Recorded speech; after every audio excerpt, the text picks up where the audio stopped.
가사에 보면 세상은 어제와 같고 시간은 흐르고 있고 나만 혼자 이렇게 달라져 있다. 머리 위로 바람이 분다. 눈물이 흐른다. 이런 가사가 나오는데요. 이게 유가족들 마음하고 저는 굉장히 많이 닮아 있는 것 같아요. 자살로 또는 여러 가지 이제 이유로 생을 달리하신 분들이 떠나고 나서 계속 시간은 흐르고 있는데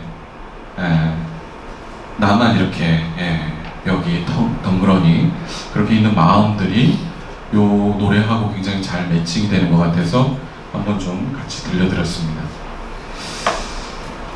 자, 우선 이제 트라우마나 이제 그런 주제로 들어가기 전에 지금 현재 한국 사회에서 자살로 이렇게 이제 연령대별로 이제 사망하는 거를 제가 1577-0199 전화 받으면서 느꼈던 거, 그 다음에 심리부검 연구한 거, 그 다음에 각종 통계 자료, 그 다음에 언론 보도 이런 것들을 합쳐서 아주 쉽게 좀 정리를 해봤어요. 그랬더니 연령별로 공통적인 것들이 좀 나왔어요. 그래서 요걸 좀 보시면 각각의 연령대에서 어떤 어려움들이 주로 있고 그런 것들이 또 사람들을 극단적인 선택을 하게 한다는 것을 좀 볼 수 있을 것 같습니다. 10대는 보면 뭐니 해도 가정 문제예요. 아이들의 여러 가지 어려움들은 대부분 가족하고 관련이 있어요. 그래서 우리가 이제 가족을 최근에 제가 이제 개념을 하나 가족 연속체라는 이제 개념을 계속 이제 얘기를 하고 있는데 부모가 문제가 있으면 당연히 아이들한테 문제가 있겠죠. 그리고 부모가 갈등을 하게 되면 아이들이 힘들어지고 또 부모가 계속해서 어떤 문제가 생겼을 때 그거를 폭력이나 이런 걸로 이제 풀게 되면 아이들 역시 문제 해결 방식을 공격적이거나 폭력의 방식으로 푸는 경우가 많고요. 또 부모가 이제 어떤 부정적인 행동이나 또 심지어 자살 행동 같은 것들을 자꾸 이제 아이들 앞에서 노출시키게 되면 아이들이 스트레스를 받게 되면 그런 이제 행동들을 쉽게 하는 경우를 많이 보게 됩니다. 어쨌든 10대 아이들은 가정 문제, 가출, 대인관계 갈등, 학교 부적응 이런 것 때문에 굉장히 많이 힘들어하고 있고요. 중요한 거는 주변에 도움을 줄 수 있는 어른이 없다는 거예요. 또 신뢰할 만한 어른이 없어서 내 마음속의 얘기를 누군가한테 믿고 할 수가 없다는 거죠. 또 친구들한테 얘기를 하게 되면 다음날 막 전교에 퍼져 있고 내 얘기가 그런 것 때문에 상처받는 경우가 되게 많다라고 얘기합니다. 또 가정 내 이제 어렸을 때부터 억압돼 있고 이제 자기 표현을 못하는 아이들은 감정 조절이 이제 잘 안 되다 보니까 편안하게 자기 얘기를 누구한테 잘 못하는 그런 경향들이 있습니다. 어쨌든 이런 어떤 주변에 도움을 줄 수 있는 관계, 친구가 없다는 얘기들을 되게 많이 하고 있고요. 요 파란 글씨가 지금 이제 가장 핵심적인 이유예요. 제가 이제 교육복지 하시는 분들, 학교에서 상담하시는 분들, 선생님들로부터 케이스를 굉장히 여러 개씩 받아보면 그게 이제 전체 학교 따지면 케이스가 수백 개, 수천 개가 되는데 자해하는 아이들, 자살행동하는 아이들의 핵심적인 게 아동기부터 가정폭력과 학대 그리고 그런 상처가 있고 부모로부터 제대로 돌봄을 받지 못하고 분리 경험이 있고 여기저기 이제 뭐 고모네 집에 맡겨졌다, 이모네 집에 맡겨졌다, 외할머니 집에 맡겨졌다 그러면서 상처받고 눈치 이렇게 보고 이런 것들이 굉장히 많이 힘든 걸로 나타나 있고요. 가족관계 자체가 적대적인 경우에 굉장히 힘든 또 의외로 이런 게 있었어요. 아버지가 다른 집에도 보니까 뭐 외식을 한다더라. 다른 집에도 보니까 캠프를 간다 그러더라. 그래서 관계는 굉장히 안 좋은데 아이들 데리고 가족들을 다 억지로 끌고 외식을 가고 억지로 끌고 캠프를 가게 되면 아이들 자살 위험성이 확 올라가요. 그러니까 관계가 좋지 않은 상태에서 겉으로 이런 척하는 거를 아이들은 되게 힘들어해요. 부모의 위선적인 모습, 가식적인 모습 이런 거를 굉장히 견디기 힘들다는 그런 이제 보고들이 많이 있고요. 그래서 그런 것들을 좀 잘 보셔야 될 것 같고 사망 직전에 대부분 가족 내 관계 악화, 갈등 증폭 그리고 가족 내 자살로 사망한 사람들 이런 경우가 많았어요. 그래서 지난번에도 말씀드렸지만 아이가 죽음의 공포, 두려움이 저 실전 밑바닥에 그냥 있어야 되는데 죽음에 자꾸 노출이 되게 되면 이게 훅 표면 위로 올라온다는 거죠. 그걸 우리가 죽음의 현저성이라고 하는데 계속 옆에서 이제 죽음이 왕왕왕왕 되는 거예요. 그러면서 그거에 대한 어떤 시달림을 자꾸 당하다 보니까 그래 차라리 내가 평생 이 시달림을 겪느니 죽는 게 낫겠다 하는 생각들을 되게 많이 하고 있고요. 그 다음에 아이들이 외모에 되게 신경을 많이 써요. 그러다 보니까 신체적으로 뭔가 질병이 생겨서 외모에 문제가 생겼다. 우리는 별거 아니라고 생각하지만 아이들은 엄청난 문제를 받아들여요. 그래서 그것 때문에 죽겠다. 특히 희귀 난치 질환을 갖고 있는 친구들이 굉장히 힘들어하고요. 또 선천적으로 장애가 아니라 청소년기에 갑자기 중도장애를 앓게 됐다. 중도장애를 갖게 됐다. 그럴 때 거의 99% 자살행동을 하는 경우를 보기 때문에 중간에 신체적인 문제, 장애가 생겼을 때 굉장히 위험성이 크다는 것도 이해하시면 좋을 것 같습니다. 그렇기 때문에 이 연령대에서 어린 자녀를 둔 부모에 대해서 그리고 관심을 갖고 가족 내 돌봄이 부재한 아동 청소년에 대해서 지원을 많이 할 필요가 있습니다. 그래서 이 아이들이 가족 내에서 의사소통하는 데 어려움이 있다고 하면 누군가 적어도 누군가에게는 자기 마음속에 있는 것들을 표현할 수 있어요. 제가 지난번에 말씀드린 것처럼 인간은 죽고 싶은 충동보다 말하고 싶은 충동이 강하다. 그래서 말을 하면 아무리 힘든 게 있어도 말을 하고 표현할 수 있고 그걸 들어주는 사람이 있으면 살 수가 있어요. 근데 내가 너무 막 머리 끝까지 부글부글 끓는데 그걸 아무도 들어주는 사람이 없어요. 그렇게 되면 너무 힘들어지는 거죠. 그리고 이야기를 해도 이해를 못하고 그 다음에 그런 얘기 하지 말라고 하고 그 다음에 더 그 고통을 경쟁하는 분들 계시잖아요. 엄마 중에서는 아이가 뭐 힘들다 그러면 너만 힘들어? 리스트 까볼까? 뭐 이런 식으로 자꾸 나오게 되면 이게 이제 아이들한테 굉장히 힘들어지는 거예요. 그래서 이런 것들 주의하셔야 되고 얘가 정말 힘들어서 그런 거다. 고통을 자꾸 그러니까 고통을 경쟁해서 내가 누구보다 고통스러워. 이거를 이제 자랑하시는 분이 있는데 그러시면 안 돼요. 내가 아무리 고통스럽다 하더라도 아이가 힘들다 그러면 일단 내 거 좀 내려놓고 아이 힘든 걸 좀 우선 들어주셔야죠. 자, 20대는 제가 놀라운 건 뭐냐면 20대에서 이성과의 이별이 굉장히 위험해요. 이성과의 이별이 별거냐, 또 뭐 다른 남자친구, 여자친구 만나면 되지 이렇게 우리가 생각하잖아요. 그렇지가 않아요. 요즘 20대 젊은 사람들한테는 이 남녀관계가 all or nothing이에요. 모든 거예요.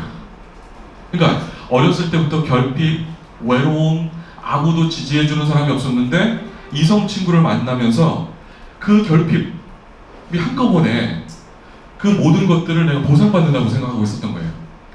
그러니까 내 모든 거를 그 관계에 의존해버려요. 의지해버려요. 그런데 그 관계가 계속 유지되면 좋은데 여러 가지 이유로 관계가 깨졌다. 그러면 정말 나락으로 떨어지고 죽음을 생각하는 친구들이 되게 많아요. 거기다가 취업 스트레스, 시험 스트레스, 그 다음에 가족 내 갈등 이런 것들이 같이 있을 때 이 이성 간의 관계가 별거 아닌 것이 아니라 굉장히 큰 자살 위험성을 높이는 그런 거가 될 수 있다는 것을 이해를 하시면 좋을 것 같습니다. 여기도 파란 글씨로 나오지만 가족들하고 의사소통도 안 되고 여러 가지 사회적인 문제도 생기고 취업도 안 되고 그런 상태에서 이 이성 간의 관계를 통해서 모든 것들을 이렇게 보상받고 그걸로 결핍을 채우고 있었는데 그게 딱 깨져버리면 엄청난 충격이 가해질 수 있다. 이런 걸 이해하시면 좋을 것 같고요.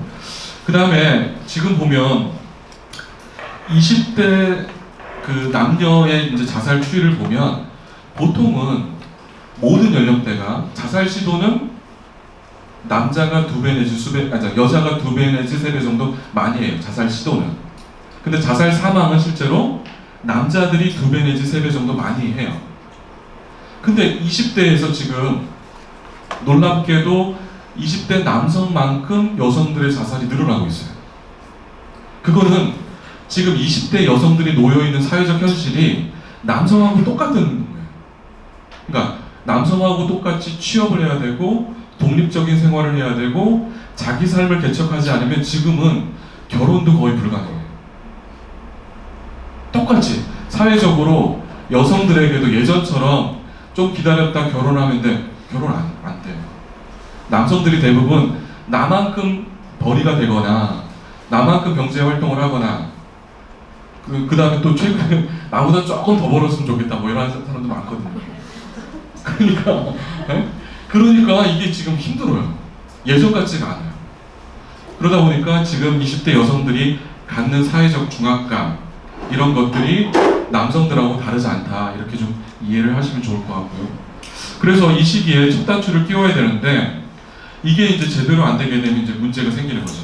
그래서 우리가 요즘 M4 세대다 연애도 포기하고 뭐 하여튼 결혼도 포기하고 뭐 자기 집도 포기하고 뭐 하여튼 다 포기하는 거죠. 그냥 아르바이트 하면서 전전전전 이렇게 사는 그런 생활들을 대부분 많이 하게 되는데 이게 이제 나중에 30대 가서 또 문제가 되는 게 뭐냐면 이렇게 아르바이트를 전전해서 생활하다 보면 30대 가서 제대로 된 직장에 들어갈 수가 없어요. 왜? 이력서에 쓸 게 없어요. 이력서에 뭐 저기 뭐 이렇게 뭐 GS에서 뭐 몇 시간 일했고 세븐일레븐에서 몇 시간 일했고 이렇게 쓸 수가 없잖아요. 그러니까 이게 참 이때 제대로 들어가지 못하게 되면 굉장히 난감한 그리고 이제 어쨌든 생활을 해야 되니까 급하게 직장을 들어가다 보니까 뭔가 기술을 축적하고 뭔가 이제 의미 있는 직장에 들어가기보다는 당장의 돈벌이를 위해서 들어가서 보니까 굉장히 힘든 거예요. 비전도 없고. 그래서 많은 친구들이 어떤 식으로 바뀌냐면 직장에 들어간 이유가 그 직장에서 떠날 이유를 찾기 위해서 들어가요. 그러니까 직장을 유지하는 게 아니라 그 직장에서 이 직장은 뭐 상사가 마음에 안 들어, 동료가 마음에 안 들어, 뭐가 마음에 안 들어 그래서 떠나요. 그러니까 경력을 쭉 보면 어디에 오랫동안 있지를 못해요 요즘. 그래서 안타까운 상황들이 많이 벌어지고 있고 나중에 커리어 관리하는데 굉장히 어려움이 생기고요. 30대부터는 지금 말씀드린 대로 이제 경력 단절 상태에서 구식이 안 되죠. 그 다음에 이제 여성들 같은 경우는 아이 낳고 재취업을 해야 되는데 그게 쉽지가 않아요. 경력 단절 여성들이 재취업할 때 보면 이분들의 과거 학력 뭐 이런 거 무관하게 다 그냥 그렇게 별로 그렇게 이제 부가가치를 창출할 수 없는 그런 일들을 하게 되는 경우가 많죠. 그 다음에 이제 부채가 있거나 가족관계가 악화됐을 때 위험성이 있고요. 결혼한 상태에서 가족 갈등, 폭력이 있을 때도 위험성이 굉장히 높아서 제가 최근에 이제 가정폭력 그 피해자들 상담을 해보니까 피해자분들은 대부분이 자살 고용이에요. 어디다 얘기도 못하고 친구한테도 얘기 못하고 시댁이나 친정한테 얘기 못하고 끙끙끙끙 앓다가 어쨌든 아이들 때문에 내가 가족을 지켜야 된다고 막 전전긍긍하는데 사실은 굉장히 힘든 거죠. 그러다 보니까 이제 죽음을 생각하는 경우가 굉장히 많았고요. 그 다음에 직장에 들어간 경우에도 굉장히 힘든 경우가 많아요. 제가 지지난주인가 모 구청에 가서 굉장히 특이한 특강을 했어요. 주제가 뭐냐면 악성 민원인을 상대하는 방법. 제가 자살예방센터에 있다 보니까 악성 민원을 하도 많이 이제 시달리다 보니까 나름 이게 물리가 트여서 노하우가 쌓인 거예요.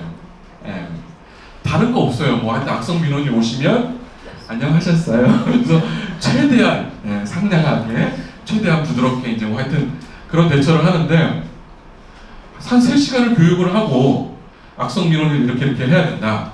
끝나고 났더니 많은 분들이 공무원분들이 줄을 서서 기다리고 저하고 이제 개인적으로 얘기를 하고 싶어 하시는 거예요. 근데 얘기를 들어보니까 막 얘기하면서 막 피눈물 흘리면서 얘기를 하는 거예요. 뭐라고 얘기하시냐면 외부의 악성 민원 때문에 힘든 게 아니라 우리 조직 안에 있는 그 아무개 때문에 죽을 맞이하는 거예요. 그러니까 결국은 항상 적은 외부에 있지 않고 내부에 있는 거죠. 집에 한 분씩 계시잖아요, 그죠? 악성 민원인들이 한 분씩 계시잖아요, 그죠? 네. 버럭버럭하는 게 울컥울컥하고. 하여튼 이게 항상 이 내부에 있어요. 내부에 있다는 거는 왜 힘드냐면 이게 피할 수 없는 관계이기 때문에. 악성 민원인은 그래도 피할 수가 있잖아요. 예. 퇴근하면 안 봐도 되고.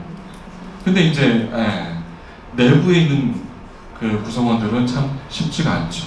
어쨌든 직장에서 이 뭐 요즘 난리도 아니죠. 직장 내 왕따 문제, 직장 내 뭔가 성격 문제를 갖고 있는 사람이 한 사람 들어왔다. 그럼 이제 난리 나는 거죠. 조직이 사분오열되고 서로 마음의 상처를 받고 이런 것들이 굉장히 힘들고요. 그래서 이 30대 같은 경우는 가정생활의 어려움을 현실적으로 해소할 수 있는 지원이 필요한데, 우리가 결혼을 할 때 결혼에 대한 어떤 준비나 결혼생활, 부부관계, 그 다음에 자녀 양육 이런 교육을 안 받고 그냥 결혼을 해요. 그러다 보니까 자기가 본 모델링이 누구예요? 부모죠. 근데 부모들이 잘 살고 좋은 거를 아이들한테 이렇게 알려줬으면 좋은데, 많은 경우 안 좋은 모습들을 굉장히 많이 물려주셨어요. 그러니까 나도 모르게 결혼해서 우리 부모가 했던 모습을 그대로 하는 거예요. 놀랍게도 똑같이 그렇게 해요.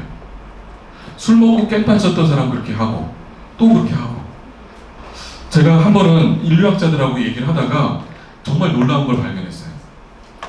예를 들어 조선 초에 무슨 김씨 집안에 뭐 정승이 누구 있었는데 그분의 성격이 쫙 기록된 책이 있어요. 그분의 성격은 뭐 호방하고 어쩌고 저쩌고 바람을 많이 피우고 뭐 어쩌고 저쩌고 자유분방하고 뭐 이렇게 써 있어요.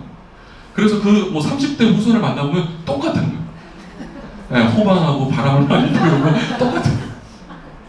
그래서 뭐 이씨 집안에 누가 있는데 판서가 있었는데 그분이 막 가정적이고 하여튼 자식들을 어떻게 잘 챙겨. 30대 후손을 만나보면 똑같은 거예요. 거의 똑같다는 거예요. 그걸 쭉 추적해서 보면 결국은 무슨 얘기냐면 우리가 갖고 있는 경험치, 부모로부터 받은 거, 그걸 그대로 적용한다는 거예요. 그래서 이런 어떤 가정 교육이 그렇게 한정적이거나 또 부정적인 경험으로 축적된 경우에는 내가 결혼 생활했을 때 그렇게 하다 보니까 계속 찌그락찌그락 하는 거죠.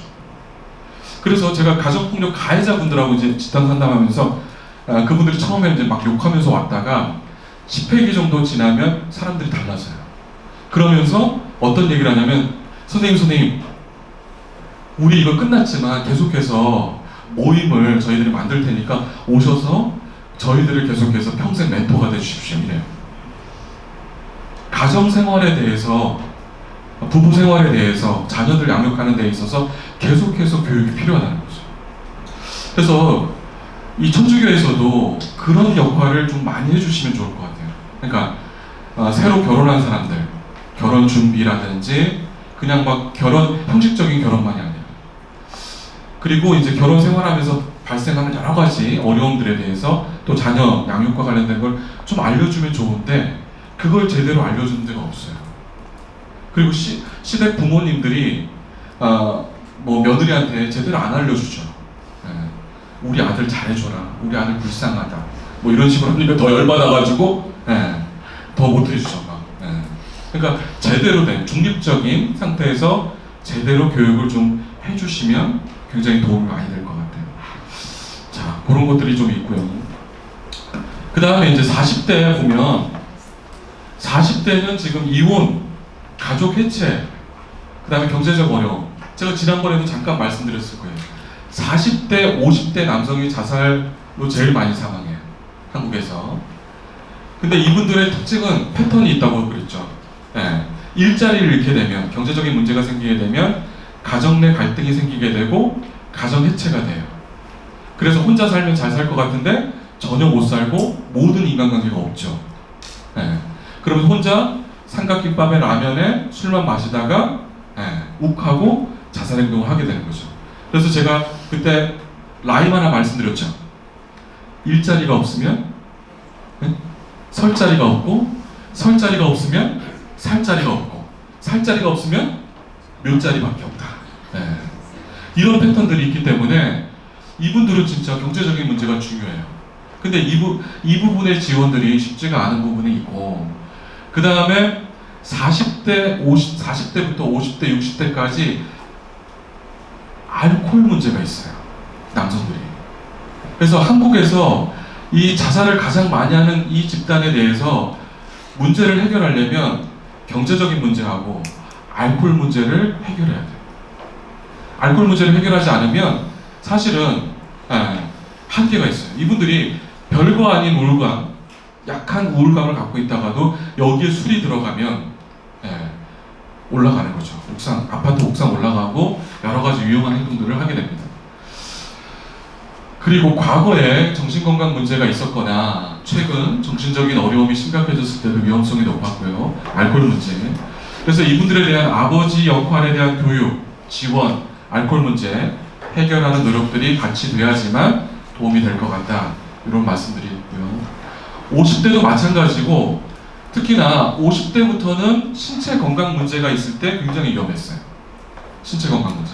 그래서 신체 건강 문제도 우리가 아주 주요하게 자살 문제하고 연결된 핵심적인 이슈로 보셔야 됩니다. 2013년 통계에 보면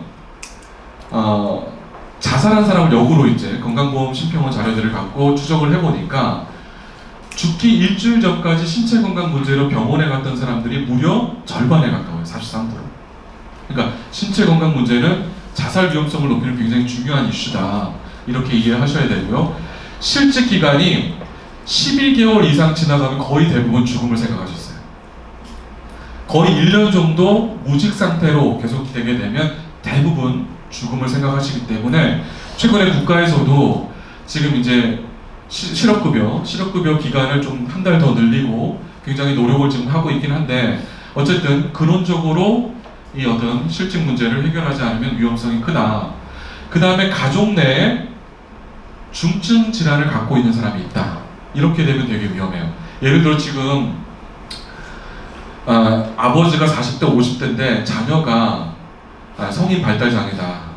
근데 성인 발달 장애 상태에서 취업도 안 되고 뭐도 안 되고 하다 보면 가족이 시설에도 있을 수 없게 되고 그러면 가족이 온전히 끌어안아야 되는데 굉장히 심각해요. 그런 문제로 최근에 안타깝게도 가족 단위의 자살이 많이 늘고 있어요.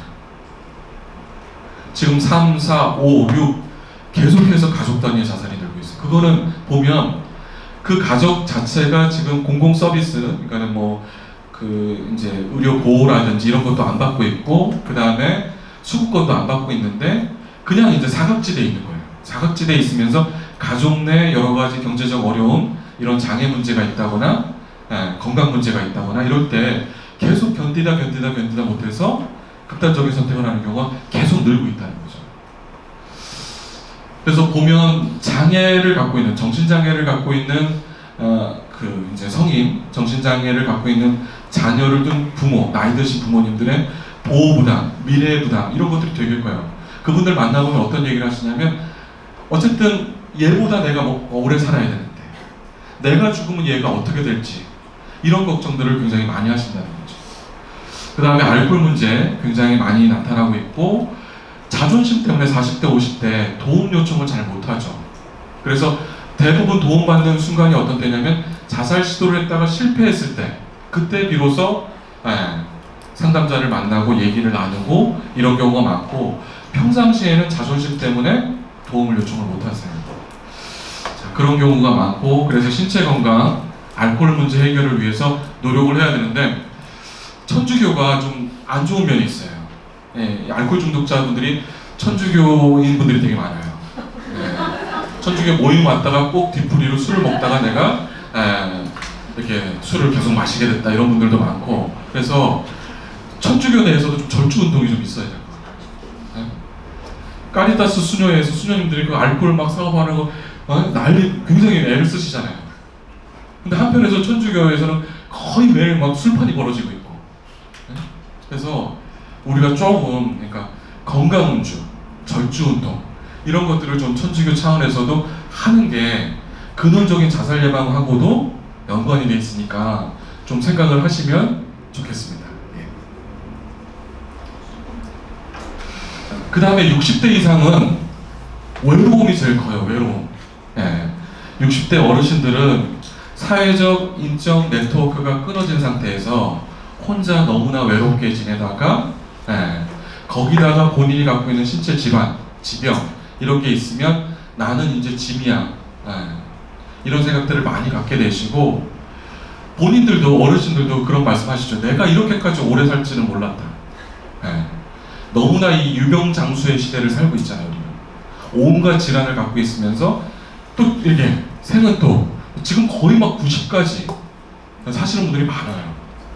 근데 행복하게 이 여명을 사시는 게 아니라 너무너무 고생스럽게 하루하루를 보내시는 경우가 많고 대부분 지난 한 달 동안 아무도 찾아오는 사람이 없었다.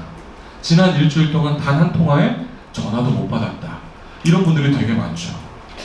근데 사람은 나이가 적건 많건 간에 제일 중요한 건 내가 건강성을 유지할 수 있는 핵심은 뭐냐면 누군가하고 소통하는 거예요. 네.